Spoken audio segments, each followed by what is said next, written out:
Bonjour. Après avoir manipulé les différents types de stockage sur Android, on passera aujourd'hui à une nouvelle notion ou une nouvelle leçon dans laquelle on va parler sur la communication des web services via une application mobile. Bien évidemment, une application Android.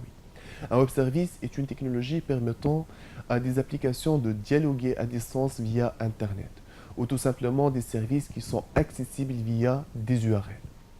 Les objectifs de notre leçon sont les suivants. Tout d'abord, on va essayer ensemble d'établir une connexion avec un serveur distant, connaître les différents types de réponses et aussi finalement consommer des web services. La communication entre le système d'exploitation Android et un serveur distant peut être effectuée via plusieurs protocoles. On peut citer le HTTP, le HTTPS, le WebSocket et aussi le WebSocket sécurisé, qui sont des protocoles applicatifs.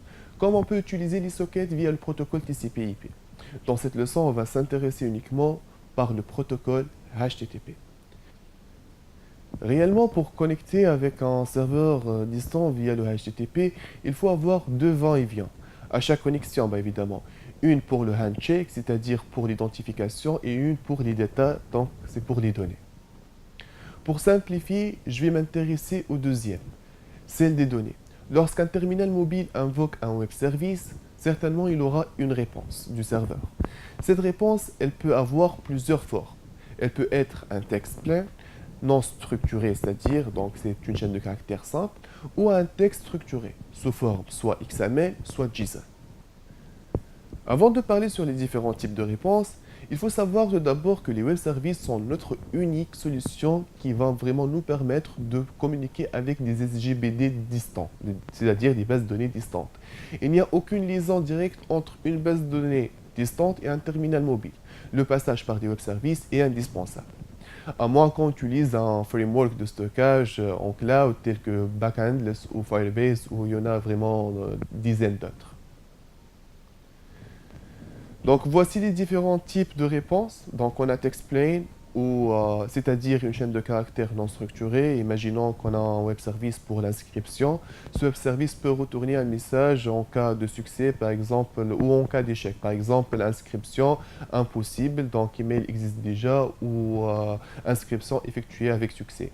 Une information qu'on doit la consommer pour qu'on puisse vraiment afficher un message d'alerte ou un message adéquat pour l'utilisateur.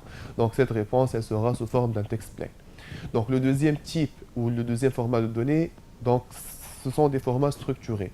Donc soit sous le format XML, par exemple, on invoque un web service qui va vraiment nous retourner des données comme un résultat. Par exemple, une liste des notes comme vous pouvez le constater dans la figure suivante.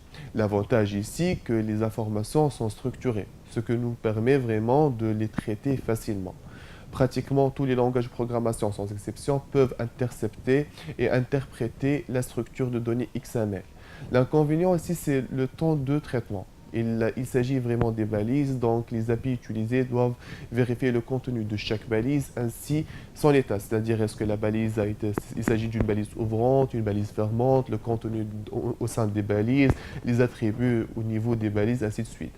Cet inconvénient a été traité dans notre troisième type qui est le JSON. JSON est l'abréviation de JavaScript Object Notation. Comme vous pouvez vraiment constater, il n'y a pas vraiment la notion des balises, mais plutôt une seule chaîne de caractères. S'il s'agit d'un ensemble de données, un tableau par exemple, on utilise ce qu'on appelle les crochets.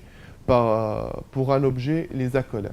Donc, et entre les clés et les valeurs, on peut mettre les deux points. Il est simple et beaucoup plus efficace que XML.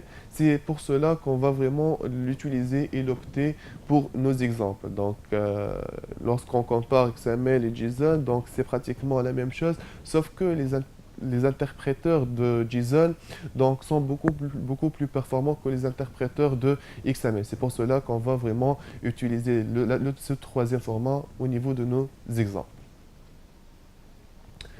Donc voilà tout ce qui concerne cette vidéo. Dans la vidéo suivante, on verra comment on peut vraiment communiquer avec un serveur et quelles sont vraiment les différentes possibilités existantes.